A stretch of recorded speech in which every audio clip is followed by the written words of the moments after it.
What's up, humans? Welcome back to the Human Music Podcast. I'm Luke Rain, and this is episode 86, DIY Mastering. Can you master your own music? Yes! Why would you want to do it yourself? Why would you want to hire someone else? What are the benefits to your mixing process when you self-master your whips? All this and more coming up on this episode. Our song of the week that you can hear playing behind me is Trap Jesus, God Rest Ye Merry Gentlemen. It's actually God Rest Ye Merry Gentlemen. Last week I said it was, but it was actually We Three Kings, so I had to go update that on the episode. Go click the links, run it up. It's Christmas music that don't suck, you know? You're welcome. God bless Trap Jesus. Support our sponsors, Dojo TV, free live stream classes from producers for producers from the Producer Dojo Senseis. Yummy Strums, so you can get high quality guitar samples, loops, one-shots, racks, and more from our very own Tesko. Level up your productions with these top quality sounds. That's yummystrums.com. The weekly download where you can learn from Il Gates, our mentor, in his private weekly group lessons and get access to over 250 more episodes in the archive for just $20 a month. And guest practices where you can learn from the man himself, Seth Drake at the Approach Institute. He's the best engineer we know, and your first class over there is free, so go check it out. You can get more episodes, socials, and free sound packs down at thehumanmusicpodcast.com. But let's get into the episode so you can learn about mastering. Hello, people of Earth. This is Tesko with Rip Kenny and Trap Jesus, and you're listening to the Human Music Podcast. Woo!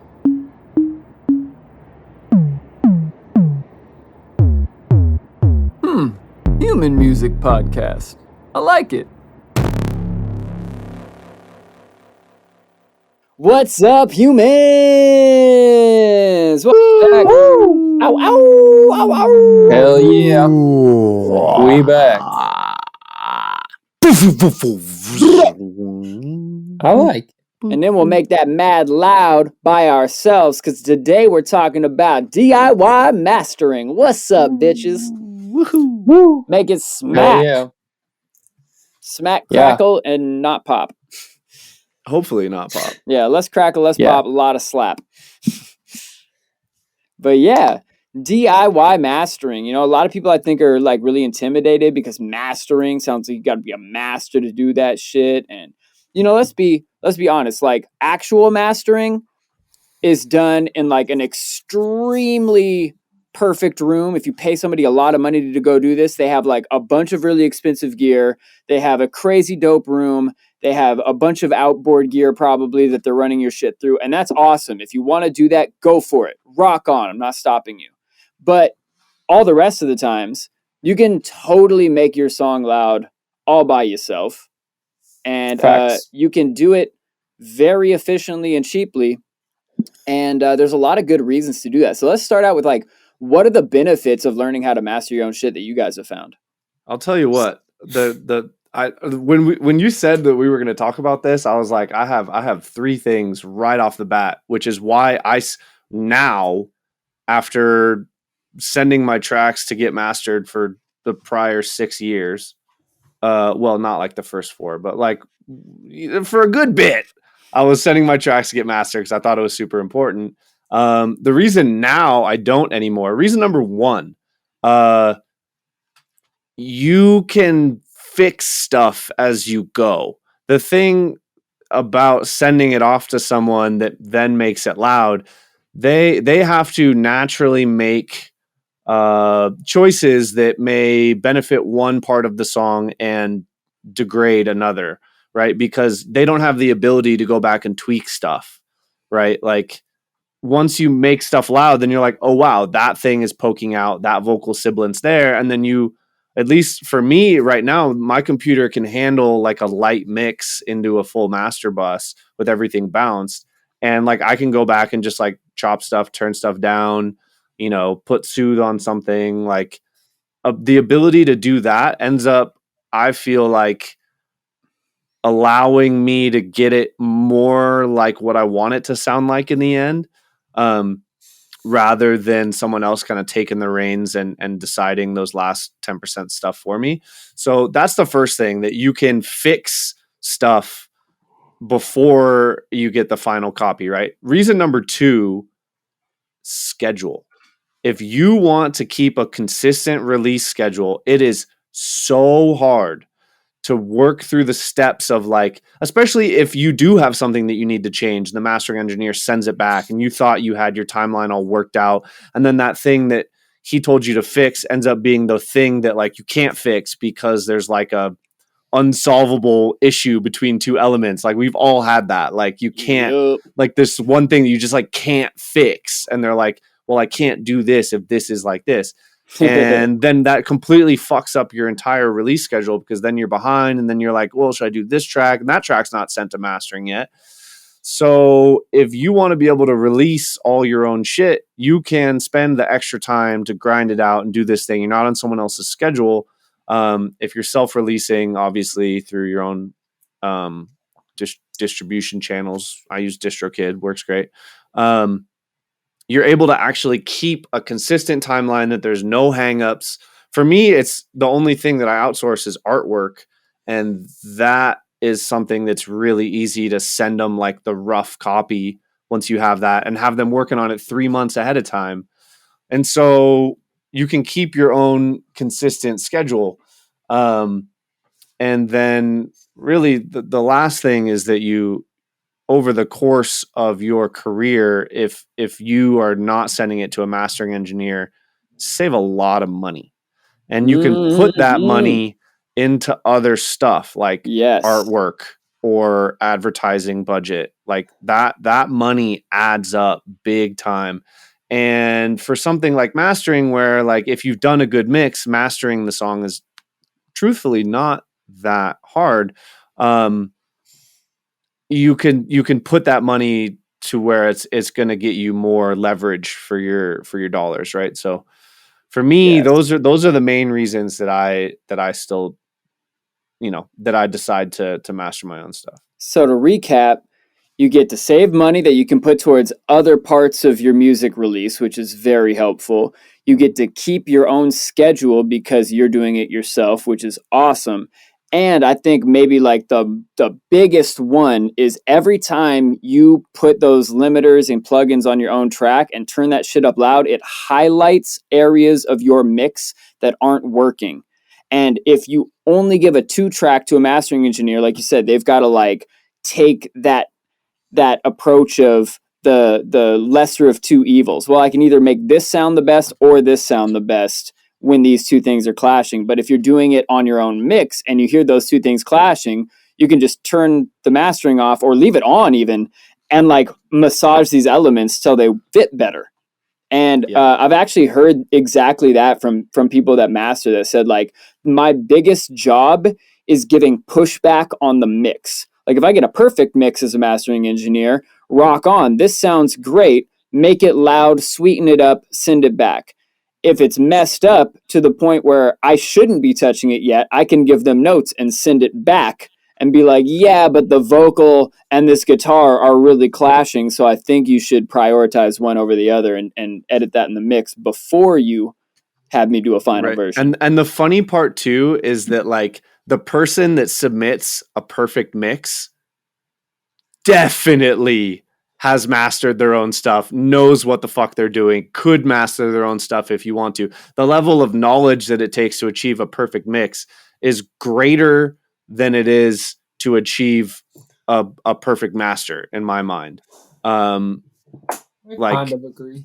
Right. But, like, that, all of that to say, if you can get a perfect mix, you could easily do the master yourself, which is just funny. And the other thing, like you said, like, when you're doing that, like, trade-off, and, like, you can, like, do it yourself, a lot of times, like, the fix for that thing isn't readily apparent. Like, for me today, like, I had some intermodulation distortion on just one kick on the downbeat of the first drop, and I couldn't figure out what was causing it. I thought it was, like, some of the hi-hats, like the crashes and stuff. And I, like, basically chopped all that shit out, and it still didn't go away. I was like, what the fuck is going on?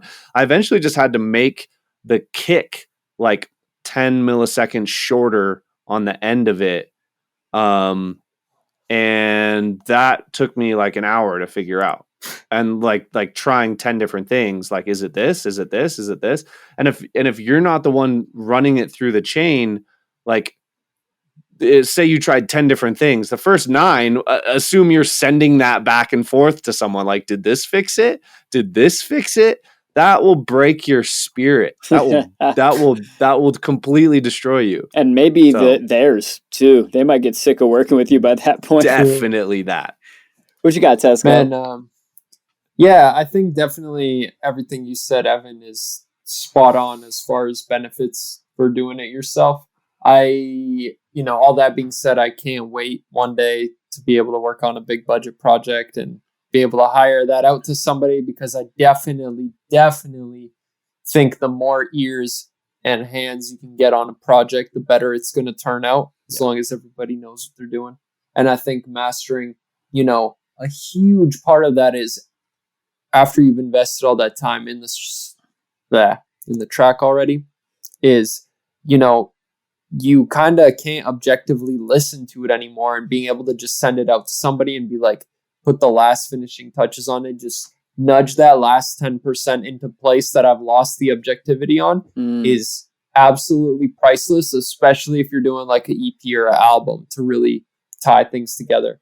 That being said, one real big game changer for me, and this happened only after I got to a certain level with mastering, and I feel like the level kind of goes something like this.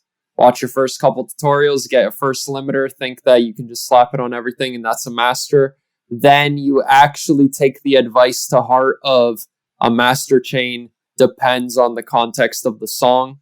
Mm-hmm. And then after that, I realized that, even when I realized that the master depends on the song, I was still in this mindset that there can be a perfect master or a one-size-fits-all, or like, oh, if I find the right combination of multi-band into compressor into limiter, I can just use that on every song and just tweak the parameters from song to song. But then when I fully embraced actually being able to listen to the characteristics of the song, try to get that to a place I want, and make a custom mastering chain, that was really a big breakthrough for me. And to realize that there is no perfect mixer master, just like there is no perfect way to draw a boat, and all three of us could draw a boat right now and it would look different and it'll still be a boat. And same with the master. It needs to have roughly a certain frequency distribution. It needs to hit at a certain lufs, and you need to make sure there's no harshness, nothing like that. But as long as you can make sure those couple characteristics are present in your track, then you don't need to really worry too much about getting the perfect master. Just make sure you can play it out loud on a system and it's not harsh. Make sure it's loud enough to compete with the other tracks, and make sure that the frequency distribution matches the other tracks so it's equally as bright and equally as subby and all that good shit. And bada bing, bada boom, it fits in the collection of songs that you're going to play it out with, and you can literally just drop it, and that's as good as it needs to be. And it's kind of like, I don't know, like, it's just like there is a threshold to how good it has to be. But once it's past that threshold, it's like, yeah, you could pay, the top of the line mastering engineer, but does it really make sense unless you have major label budget? Or if you're more focused on just the creativity aspect of itself, then being able to DIY it yourself and run your ideas through a mastering process that you over time integrate with your mixing and writing process, I think will yield more creative output over time, because everything is in your hands and the results are predictable. Yeah. I couldn't agree more. And what you said about like having a budget, like you can't wait until you have like a big budget to like have someone master it. Like I feel the exact same. And I think like the level at which that makes sense is when you can pay like $800 for someone to mix and master it. Like, I'm done with the rough draft, like all the processing, like everything texturally is how I want it. And then like, here's my Ableton project with 100 tracks frozen and $800. and you make it pristine the rest of the way, right? Because that eliminates the issue that we were talking about, right? When they have the ability to go back and tweak the stuff, then they can get it sounding like absolutely polished, pristine. I'm very much looking forward to that day too, because I take a lot of joy in writing the music, and I don't want to say a lot of pain in engineering it, but a lot of time. I don't want to say it, but it's true. But a lot of pain and a lot of time, like taking it across the finish line, that is not as like intrinsically rewarding, right? Like when you finally like get the thing about mixing and mastering is like it's so incremental that you don't play something on the piano and you're like, oh my god, that's the fucking hook. Like you don't, like, it doesn't happen like that. It's just like 0.5% after 0.5% and then minus 0.25, and you're like, oh, what did I do there? And it's just like so small, the changes you make, which is again why I think mastering your own stuff makes more sense, because it's just another incremental little thing you can fuddle with until you get it right, rather than Yeah, and I think like regardless of whether you have the budget and are choosing to go with somebody else to do the final master on your final version of the mix, take what we're about to tell you today and practice the shit out of it on every draft of every mix you do. Put a mastering chain on there and then go listen to it as loud as it's supposed to be with other shit and take notes on what's messed up, and then go back in, redo the mix, readjust the master, and then go listen to it again. And then you might get okay, this is the one I'm putting out. And you might choose, hey, I'm going to pay somebody else to get one more set of ears on it and one more set of gear on it and put out a real master. Because literally every time I bounce a mix, I also put a master chain on it. It's so helpful. It's a practice for me.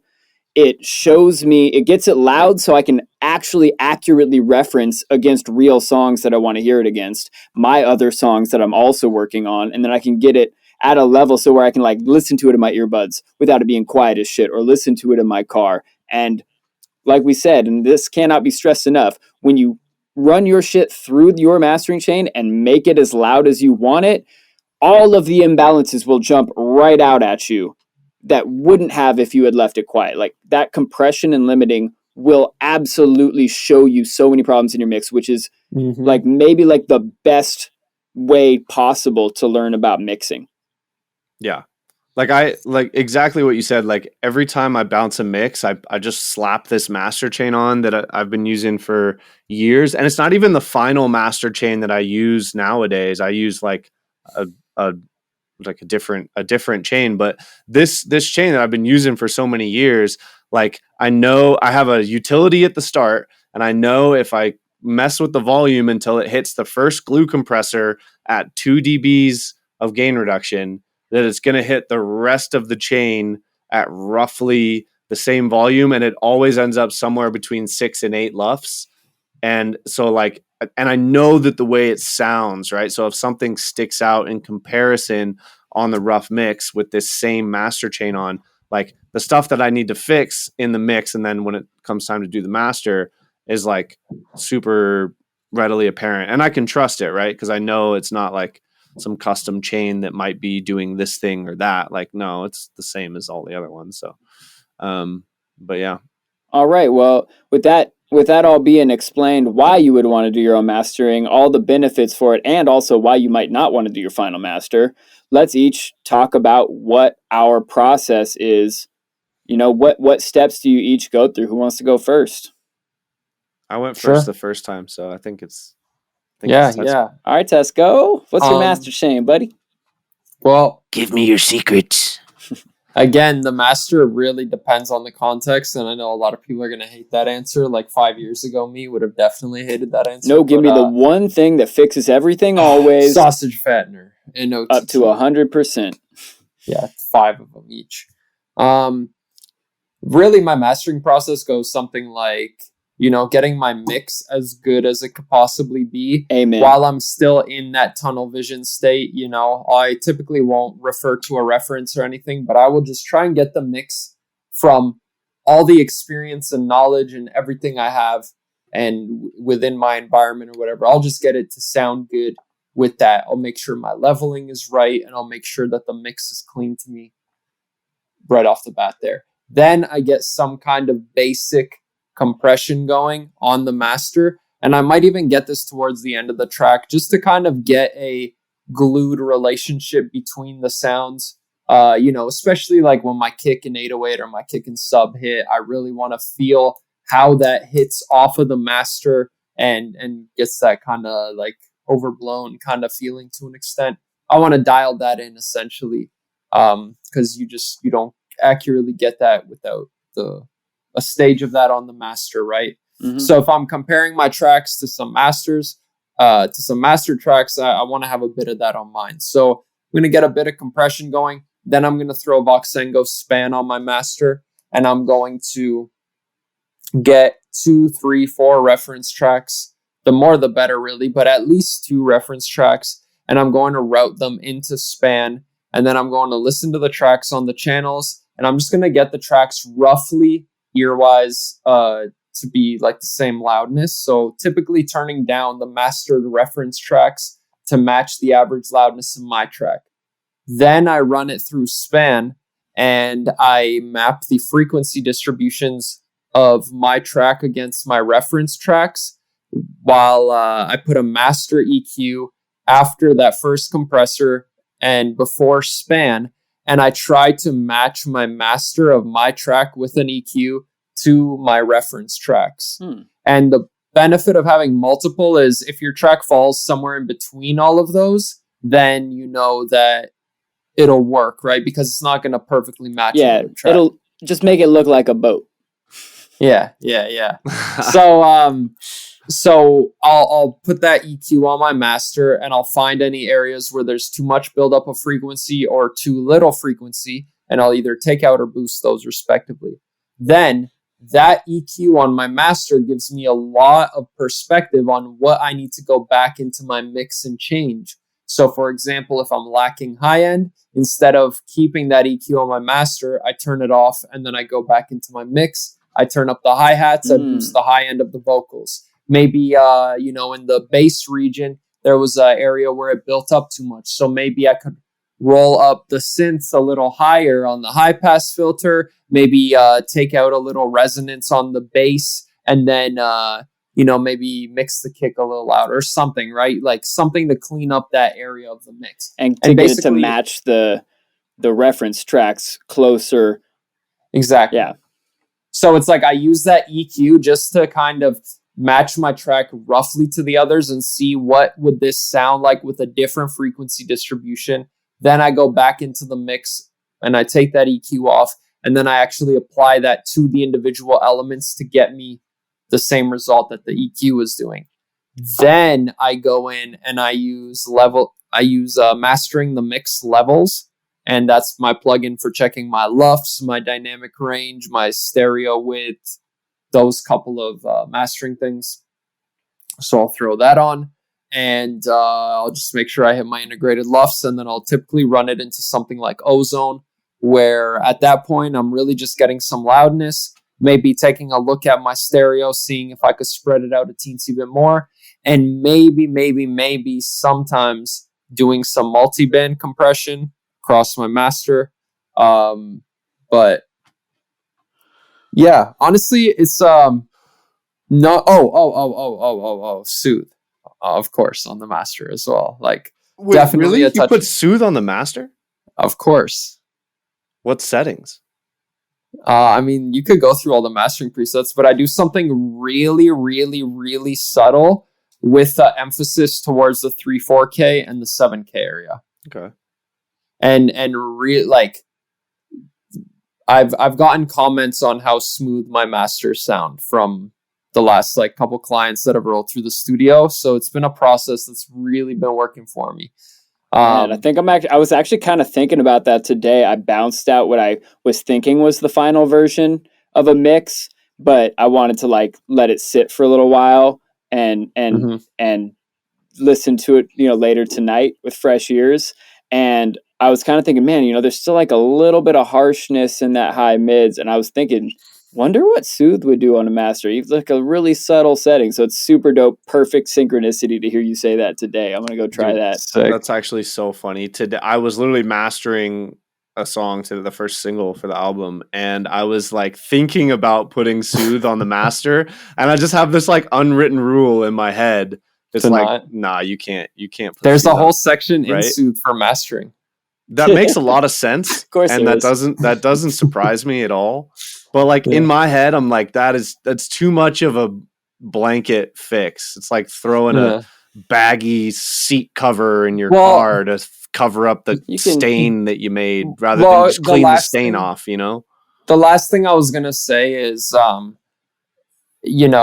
that I really want to make clear to everybody listening is, I just listed off a whole bunch of plugins, and while it might be a good idea to write that down and try to apply it to your own track, again, it always comes down to, the context of the track. And like, with something like Soothe, it really depends on first getting the mix right. Like, I can't just slap on a Soothe in the master if my individual groups are harsh and expected to turn out the same. I'm going to go on a quick little rant here, but I just wanted to wrap up that mastering chain part on saying all of that comes after a mix and after a good mix. And I would say that is defined by having very, very clear hierarchy and what are the most important elements, the least important elements on a scale. How are they important relative to each other? And then make sure that in the mix,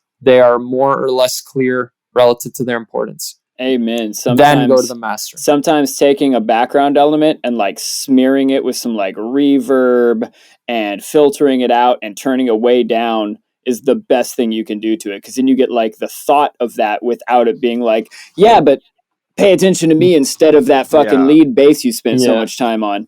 I was actually helping somebody with that. A friend of mine, shouts out to my friend Gus, all our friend Gus. Shout out. We were working on one of his tracks the other week, and he had this really cool like vocal, synth line playing with the bass line, and they worked together, but like it was exactly that. It was just, he's like, I don't know why they're not quite working. I was like, oh, just like turn it down, smear it, filter it a little bit, a little reverb, a little like ping pong delay on it, and it just like mushed it into the background, and it became this like backdrop behind this sick ass lead bass that we're listening to. And it's just like, oh yeah, basically just fixed the main issue with the mix in like 10 seconds. Yeah. Sick. One thing I'm curious to get your guys' opinion on, this is my little rant, but one piece of advice that gets thrown around all the time that I feel like the way that it's conveyed to newer producers is never do this. And I feel like it's such bullshit because I always do this, and I feel like it's so crucial. And I see why they say this, but there needs to be a caveat because it's so important. And what I'm getting at is people will say never solo something and start affecting it out of the mix. And while I see how that comes from a good place, if you're going to the mastering stage, but you can't even solo all of your individual groups and not listen to your drums or your guitars or your vocals or whatever with no harshness or no problems, then why would you be able to just stuff it into a mix and expect that those problems are going to go away? So definitely when you're mastering, if you're noticing any of those issues, like if Soothe is picking up a specific area on your master really, really strongly, go back to your groups, make sure that there's nothing being fucked up in one group that's like bringing your whole master down. Agreed completely. I think like the idea behind the advice is sound. Like, don't just solo an element, go absolutely nuts on it, and then expect it to work with everything else. But also, I disagree with the never ever do this, because like sometimes you got to hit solo to figure out, is that even the thing I'm hearing? Because sometimes you be like, wildly, why is the vocal fucking up so bad? Then you realize, oh, is that synth behind the vocal that frequency was actually in? And if you had just taken the time to solo each of them, you'd be like, oh, let me fuck with the synth and put soothe on it. Oh, problem solved. I could have not worked on that vocal for the past 45 minutes. Yeah. I feel like it was already good. Hit undo 50 times. I feel like it's best served like going and making sure that the individual element, like you said, isn't fucked up first.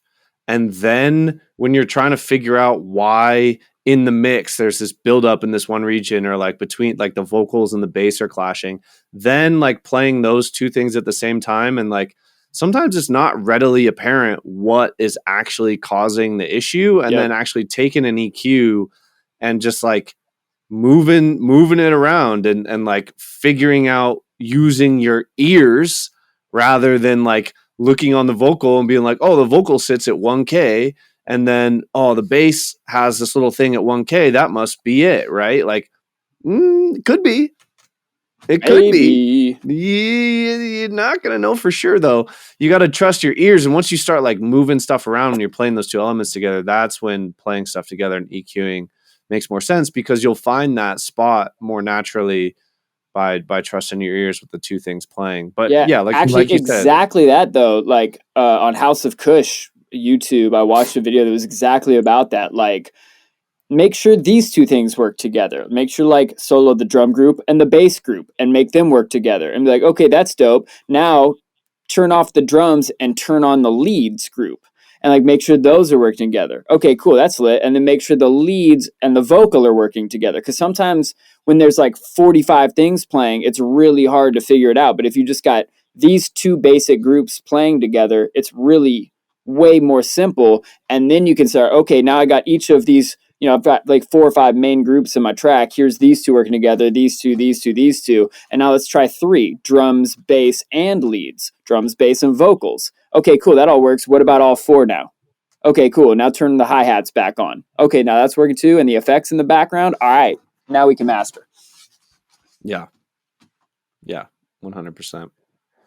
Yeah, definitely, you know, I see the good intention behind the piece of advice, but I've just noticed to myself, even if I'm like mixing in the reverb of a sound in parallel with the dry signal, I'll mute the dry signal, bring up the reverb, and then I'll EQ the reverb so that there's no weird resonances or shitty buildups or whatever.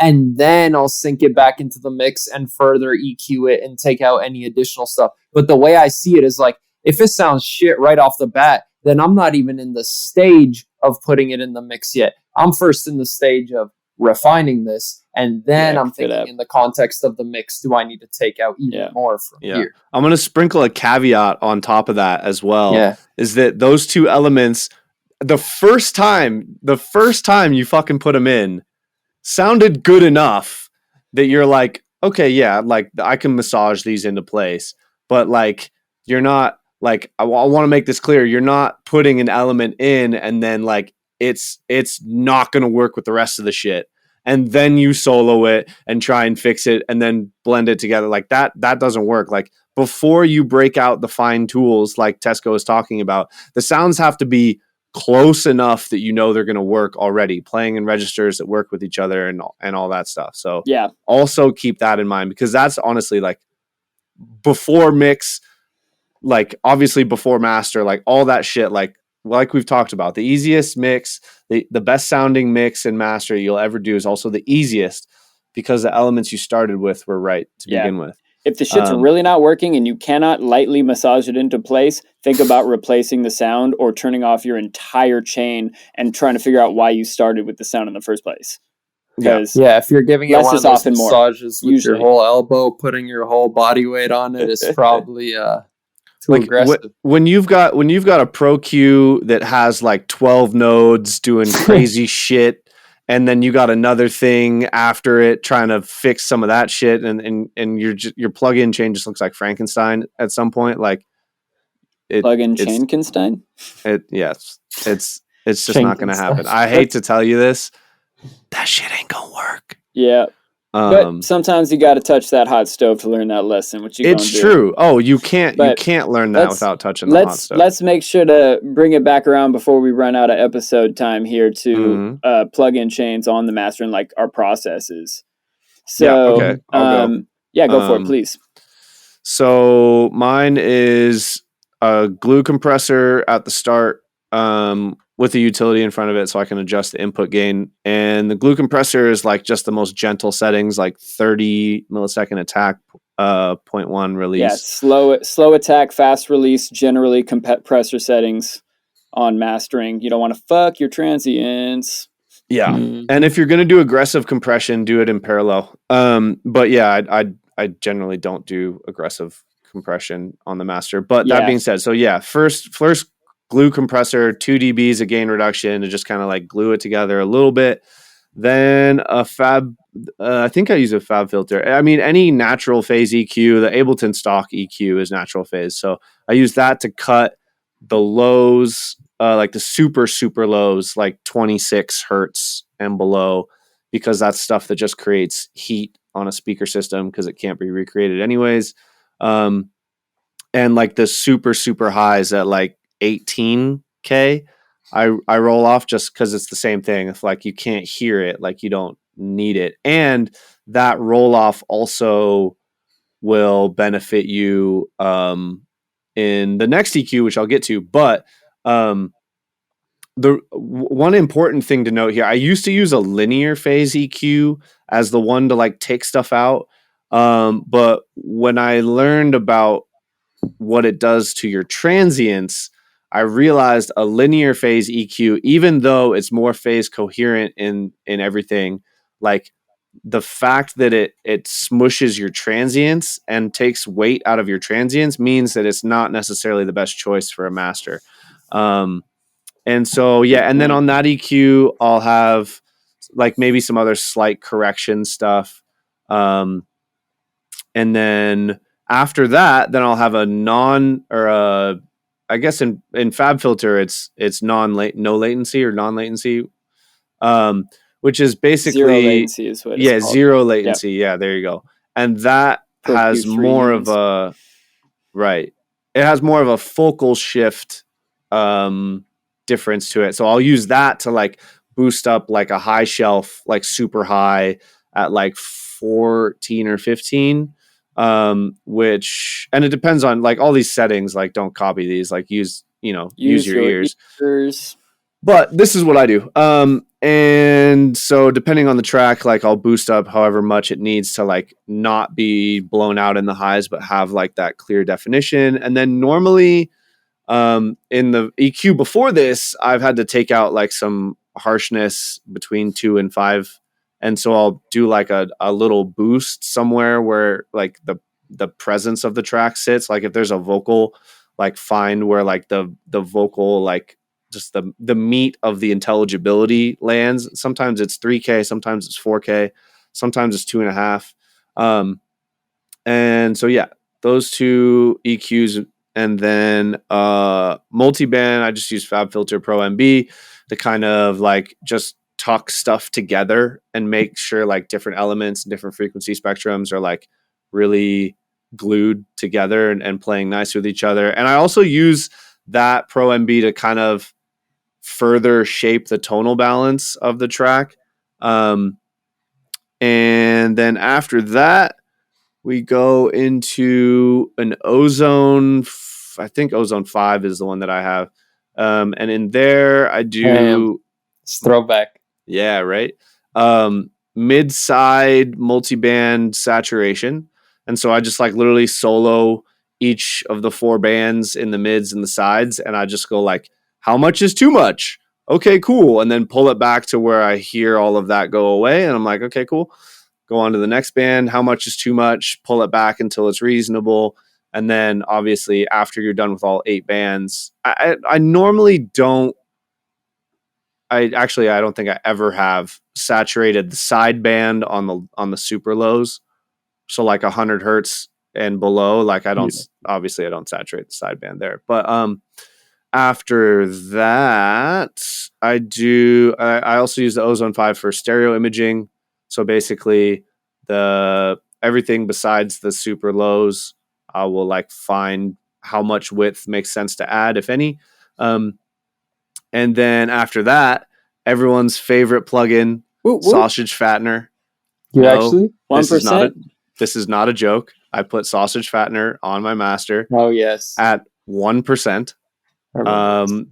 Because I mean, sausage fattener is a compressor, saturator, and limiter in one knob, right? And like 1% of that is a little bit of beef, right? Just a little bit of sausage. And then after that, I run it into a Pro L for the first limiter. And basically, that's just like taking between 2 and 4 dBs of gain reduction. And then after that, I run it into an invisible limiter to bring it up to the final loudness. And yeah, honorable mention to something that I actually just picked up yesterday on Black Friday that has been like choice for my mastering today. And so I got it's been around forever. I'm sure you guys probably know it. The Sonics Oxford Inflator. Yes, sir. It's like I've seen people use it so many times, and I just assumed like, yeah, whatever. It's like hella old. Like it can't be that good, right? It actually So is the Poltec EQ, but people still putting that on everything. True. She was made in the 50s, bro. It's kind of some secret sauce. Like it really helped bring the vocal up to the front of the mix without having to like boost and like, because when I have a really distorted vocal processing, it's just how I do it. Mhm. Sounds good to me. And when I try and boost with an EQ in that like clarity, intelligibility, like bite range, it just makes everything like too, and I just don't like the way it sounds. And this Oxford Inflator on the master, like it just like brings the presence up without like overdoing it. I for the longest time I thought it was completely unnecessary, but it was $40 on Plugin Boutique. Rock on. And Really? yeah, it was definitely worth the money. I also put it on my drum bus, and that was cranking as well. Nice. Well, we're really close to out of time, so I just kind of want to sprinkle a couple little things on there. You know, what you guys are doing sounds really dope. It's not dissimilar to what I'm doing. I use many of the same plugins in similar orders for similar reasons. But I just kind of want to sprinkle some broad concepts to close it out. Like one we touched on, when you're doing your compression, whether that's with a glue compressor or a multiband compressor or a limiter, having a slower attack and a fairly quick release are usually a good rule of thumb. Because if you have a fast attack, it's going to squash your transients. You worked hard to get those transients smacking in your song. Don't squish them now. Same with stereo width. If your compressor or limiter has the option, stereo unlink it. All the FabFilter stuff has that option. And if you have built all the stereo width and then something is loud on the right and your compressor squashes the left also, why? Yep. Right? You built the stereo width, don't squish it back towards the middle by treating both sides the same. And then generally tried not to do super high levels of gain reduction on any one plugin, because that often leads to like a really squishy pumping sound. The only place where you might is like on the very last limiter while you're pushing to get that LUFS limit, you might go over. But usually before that one, I try to stay, at like 1, maybe 2-ish decibels of gain reduction. If y'all agree with that. Yeah. Absolutely. Yeah, definitely. And then I want to talk about a couple of Pro L2 settings. Il Gates recommends using the transparent setting. I've seen Seth Drake recommend the aggressive in a shootout he did. I've had good luck with both. When you pop out the little at the bottom left of it, you can pop out the little thing. That's where that aggressive, or you can pick the algorithm it's using. There's also stereo linking that you can make sure is turned off. You don't want to do look ahead, because again, that's something that will squish your transients. And then there is true peak limiting button on the bottom. I don't know how you guys feel about that button. I turn it on to make sure that like the intersample peaks can get clipped as well. And then I like to use the dither settings, 16 or 24-bit, depending on why I'm bouncing it. If I'm going to DJ this track, I do 16-bit so old CDJs don't fuck up. If I'm going to turn it into an MP3 for somebody, or if I'm going to upload it to streaming, I use 24-bit when I dither, and I use no noise shaping because of this really long article from Baphometrics I read back in the day where she explained all of the reasons why no noise shaping was generally the best, and I said okay, and kind of forgot why. But yeah, we got like a minute before our hard out on this one. Any very last minute things you want to say before Peace Among Worlds? If you find yourself trying to fix a problem when you're mastering, don't go back to the mix. Amen. That's the only thing. Yeah, the mastering showed you why you need to just quick jump back into the mix. Like, oh, that snare is hella loud. Don't go crazy with your multiband compressor. Just jump back in the mix and turn the snare down, for Christ's sake. But yeah. When in doubt, sausage fattener at 1%. Got any more questions about it? Leave them in the goddamn comments and we'll do a part 2 later, all right? Do it! Woo! Peace, humans! And peace among worlds! Ha ha ha ha ha! Good podcast, humans.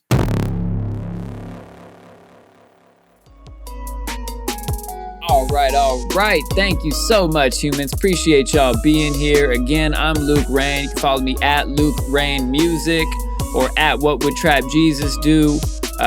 Follow Rip Kenny at Rip Kenny Music and Tesko at I Am Tesko. And you can follow the pod at Human Music Pod on Twitter or The Human Music Podcast on Instagram. Find us at thehumanmusicpodcast.com. Make sure you support our sponsors, Dojo TV. You know what I'm saying? That's free live stream classes. And, every other week we're on there live with y'all in the chat. Yummy Strums, Tesko's new venture, where he's laying down some sick guitar samples with his homie. And make sure you go get those. They're super dope. The weekly download, where you can learn from Il Gates and his private weekly group lessons and get access to over 250 more episodes in the archive for just $20 a month. That's our mentor, so you better go check out what he's doing. Crazy good value. And guest practices, where you can learn from Seth Drake at the Approach Institute. He's the best engineer we know. And your first guest practices class is free. We recommend the entire Approach course too, if you like what you see there. And finally, the song of the week. That is Trap Jesus, God Rest Ye Merry Gentlemen. Links down below. Enjoy. All right. Till next time, peace. Peace among worlds. I like it.